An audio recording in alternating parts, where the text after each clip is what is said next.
Iran যুদ্ধকে কেন্দ্র করে দীর্ঘদিনের ঘনিষ্ঠ মিত্র যুক্তরাষ্ট্র ও যুক্তরাজ্যের কূটনৈতিক সম্পর্কে নজিরবিহীন টানাপোড়েন শুরু হয়েছে।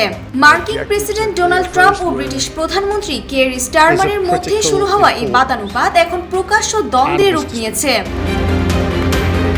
শনিবার নিজের সামাজিক যোগাযোগ মাধ্যম ট্রুথ সোশ্যালে এক পোস্টে ট্রাম্প ব্রিটিশ প্রধানমন্ত্রীকে তীব্র কটাক্ষ করেন। ট্রাম্প দাবি করেন ওয়াশিংটন যখন ইরানের যুদ্ধে জয়ের দ্বারপ্রান্তে তখন লন্ডনের সামরিক সহায়তার আর কোনো প্রয়োজন নেই। তিনি স্পষ্ট জানিয়ে দেন, যুদ্ধ শেষ হওয়ার মুহূর্তে যারা জোটে যোগ দিতে চায় তাদের প্রতি কৃতজ্ঞ থাকার কোনো কারণ নেই। এক সময়ের মহান মিত্র যুক্তরাজ্যকে বিদ্রূপ করে তিনি বলেন, তাদের বিমানবাহী রণতরী পাঠানোর পরিকল্পনা এখন অপ্রাসঙ্গিক।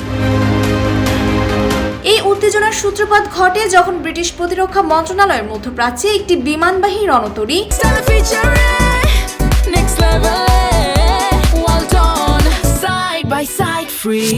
ও ডেস্ট্রয়ার HMS ড্রাগন মোতায়েনের প্রস্তুতি নেন। এর আগে 28 ফেব্রুয়ারি ইরান ও ইসরায়েলের যৌথ হামলার সময় সরাসরি অংশ না নেয় স্টারমারকে উইনস্টন চার্চিল নন বলে উপহাস করেছিলেন ট্রাম্প। মূলত ব্রিটিশ বিমান ঘাঁটি ব্যবহারে বিলম্বের কারণেই ট্রাম্পের এই অসন্তুষ্টি।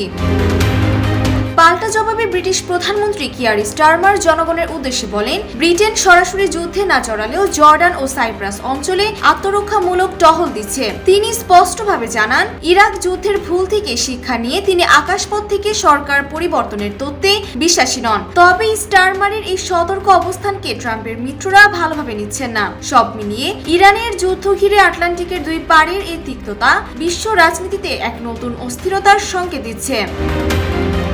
Desk report, Bangladesh bulletin.